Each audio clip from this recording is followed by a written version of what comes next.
नमस्कार, SBT news में आपका स्वागत है। पेश है राजस्थान जोधपुर बीकानेर जिले की बड़ी खबरें। राजस्थान की गहलोत सरकार ने वैक्सीनेशन नियम में बदलाव कर 18 से 44 एज ग्रुप वालों को राहत दी है। केंद्र सरकार की ओर से जारी नए नियमों के बाद राज्य सरकार ने भी ऑन द स्पॉट रजिस्ट्रेशन और वैक्सीनेशन की सुविधा शुरू की है।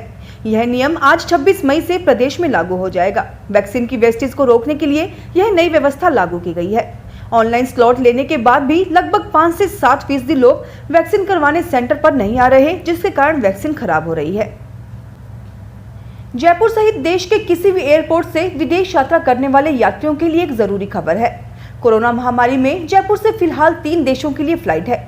किसी भी तरह की हवाई यात्रा करने से पहले कोरोना की नेगेटिव RT-PCR टेस्ट रिपोर्ट होना जरूरी है। अब अंतर्राष्ट्रीय यात्रा के लिए नेगेटिव RT-PCR टेस्ट रिपोर्ट मान्य होगी, जिसमें QR कोड होगा। केंद्रीय नागरिक उड्डयन मंत्रालय ने इस संबंध में 3 दिन पहले आदेश जारी कर दिए हैं। नागौर में कोरोना काल में राज्य में बिगड़ती चिकित्सा व्यवस्था के बीच झोलाझाप डॉक्टर मरीजों की जान के साथ खिलवाड़ कर रहे हैं। इसी का असर है कि जिला कलेक्टर जितेंद्र सोनी के निर्देशों पर प्रशासन हरकत में है और लगातार कार्रवाई के क्रम में मंगलवार को जिले के मुंडवा क्षेत्र के पालड़ी जोधा व सैननी गांव में स्पेशल जांच टीम द्वारा 2 अवैध क्लिनिकों को सीज करने की कार्रवाई की गई है। वहीं सैननी गांव में एक झोलाछाप को पकड़कर भावंडा पुलिस को सुपुर्द किया गया है। दोनों ही जगहों पर बड़ी मात्रा में दवाइयां व इंजेक्शन जब्त किए गए हैं। लोकसभा स्पीकर ओम बिरला ने कोटा पहुंचते ही कोविड अस्पताल का दौरा किया। बिरला ने सुपर स्पेशलिटी ब्लॉक में PPE किट पहनकर मरीजों के हाल जाने। इस दौरान डॉक्टर, नर्सिंग स्टाफ की टीम भी उनके साथ रही। बिरला ने कोविड अस्पताल में काम कर रहे डॉक्टर, नर्सिंग स्टाफ से भी बात की और उनकी हौसला अफजाई की। उन्होंने चिकित्सा अधिकारियों के साथ समीक्षा बैठक भी की। चित्तौड़गढ़ में राज्य की ओर से सख्त लॉकडाउन का दूसरा चरण मंगलवार से शुरू हुआ। मंगलवार को अचानक लोगों की भीड़ उमड़ पड़ी। दिन भर लोग इधर उधर बिना कारण ही घूमते दिखे। इस दौरान कोतवाली पुलिस ने बेवजह घूम रहे लोगों पर सख्त कार्रवाई की। पुलिस का कहना है कि हर गली मोहल्ले में किराने की दुकानें होती हैं और सब्जी वाले भी होते हैं, लेकिन हर कोई पुराने शहर की ओर ही खरीदारी करने के लिए आता है। लखनऊ के भी सीवेज वाटर में कोरोना वायरस की पहचान हुई है। SGPGI के माइक्रोबायोलॉजी विभाग की अध्यक्ष डॉक्टर उज्ज्वला घोषाल के मुताबिक कोरोना की दूसरी लहर के बाद Indian council of medical research और वर्ल्ड हेल्थ ऑर्गेनाइजेशन ने रिसर्च स्टडी शुरू की है। इसमें देश भर के अलग अलग शहरों से पानी में कोरोना वायरस का पता लगाने के लिए सीवरेज सैंपल जुटाए जा रहे हैं। डॉक्टर उज्ज्वला बताती हैं कि सीवरेज सैंपल टेस्टिंग के लिए देश में 8 सेंटर बनाए गए हैं। इसमें यूपी का लखनऊ STPGI भी है। पहले फेज में लखनऊ के ही 3 साइट के सीवेज सैंपल लिए गए हैं। इनमें से एक जगह के सैंपल में कोरोना वायरस की पुष्टि हुई है। इसके अलावा मुंबई के सीवेज में भी कोरोना वायरस पाया गया है। अभी देश के अन्य शहरों में अध्ययन जारी है। कोरोना संक्रमण की चेन को तोड़ने के लिए राज्य सरकार की ओर से घोषित किए गए त्रिस्तरीय जन अनुशासन लॉकडाउन की गाइडलाइन की पालना करवाने के लिए जोधपुर पुलिस कमिश्नर जोश मोहन ने खुद कमान संभाल रखी है। वे स्वयं नाकों और चौराहों पर घूमकर कानून व्यवस्था का जायजा ले रहे हैं। मंगलवार को उन्होंने शहर में अनेक स्थानों पर निरीक्षण किया। साथ ही नाकों व चौराहों पर तैनात पुलिस कर्मियों को गाइडलाइन की सख्ती से पालना करवाने के निर्देश दिए।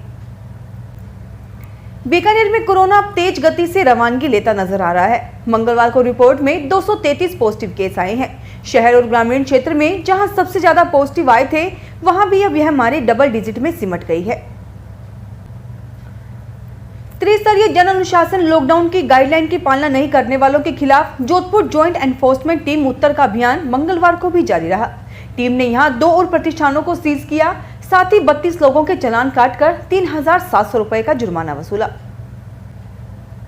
बीकानेर में अधर्म पर धर्म की विजय का पर्व नरसिंह चतुर्दशी मंगलवार मनाई गई। कोरोना की पाबंदियों के बीच इस बार नरसिंह मंदिरों के आगे सन्नाटा पसरा रहा। मंदिरों में मेले नहीं भरे। शाम को मंदिर परिसर के अंदर ही प्रतीकात्मक रूप से हिरण्यकश्यप वध की लाली रही। मंदिरों में पूजन अभिषेक का सिलसिला सुबह से जारी हो गया था। जोधपुर कमिश्नरेट की यातायात पुलिस ने भामाशाहों के सहयोग से मंगलवार को नई सड़क चौराहा पर तैनात पुलिस और वहां से गुजर रहे आमजन को कोरोना से बचाव के लिए मास्क व सैनिटाइजर का वितरण किया। इस दौरान पुलिस ने आमजन को कोरोना के प्रति जागरूक भी किया। ACP ट्रैफिक नरेंद्र कुमार ने आमजन को बिना कारण घर से बाहर नहीं निकलने की अपील की। बीकानेर में विप्र फाउंडेशन ने EWS व मूल निवासी आवेदनों पर प्रशासन की ओर से आक्षेप लगाने का विरोध किया है। साथ ही संबंध में काबीना मंत्री डॉक्टर बीडी कल्ला से एक शिष्टमंडल ने मुलाकात कर अपनी बात रखी। जोन 1B के प्रदेशाध्यक्ष भंवर पुरोहित के नेतृत्व में मंगलवार को मंत्री से मिले शिष्टमंडल ने कहा कि बीते माह सर्व समाज के लिए मेगा शिविर में सैकड़ों आवेदन प्राप्त हुए थे। जोधपुर में बनाड़ रोड स्थित एक निजी अस्पताल के संचालक डॉक्टर पृथ्वी सिंह के पुत्र को डॉक्टर बनाने के लिए साउथ में एडमिशन दिलाने के नाम पर शातिर ठग ने 50 लाख रुपए ऐंठ लिए। घटना वर्ष 2014 से लेकर 2015 के बीच हुई। करीब 7 साल बाद भी ना तो उसका पुत्र डॉक्टर बन पाया और ना ही बदमाश रकम लौटा रहा है। बदमाश ने पूर्व में रकम अदायगी के लिए चेक दिया था, जिसका भी विवाद कोर्ट में चल रहा है। बीकानेर में कोरोना की दूसरी वेव के बाद विधायकों व सांसद ने सरकारी कोटे से सर्वाधिक राशि हेल्थ इंफ्रास्ट्रक्चर को मजबूत करने के लिए उपलब्ध कराई है। जिले के 7 विधायकों व सांसद ने जिला परिषद के माध्यम से 5 करोड़ रुपए खर्च करने की स्वीकृति जारी की है। उच्च शिक्षा मंत्री और श्री कोलायत विधायक भंवर सिंह भाटी ने सबसे ज्यादा 1 करोड़ 23 लाख रुपए का बजट दिया है, जबकि भाजपा विधायक सिद्धि कुमारी ने 1 करोड़ रुपए की सहायता विधायक कोटे से देते हुए दूसरे स्थान पर रही। सबसे कम राशि की स्वीकृति श्री डूंगरगढ़ विधायक गिरधारी महिया ने महज 1 लाख रुपए स्वीकृत किए। जोधपुर शहर में चौपासनी हाउसिंग बोर्ड सेक्टर 8/25 में रहने वाले ड्राई क्लीनर जगदीश डागर को किसी शातिर ने बैंक अधिकारी बनकर ठगी का शिकार बनाया। एटीएम कार्ड बंद होने और रिन्यू करने के बाद परिलाभ का प्रलोभन दिया और खाते से 50 बार ट्रांजैक्शन कर 13,65,000 रुपए उड़ा डाले। देवनगर थानाधिकारी सोमकरण ने बताया कि उसे किसी प्रकार का बैंकिंग मैसेज भी नहीं मिल पाया। फिलहाल इस बुलेटिन में इतना ही, फिर हाजिर होंगे और बड़ी खबरों के साथ। एसबीटी न्यूज के वीडियो देखने के लिए हमारे चैनल को सब्सक्राइब करें और नोटिफिकेशन पाने के लिए बेल आइकन को प्रेस करें।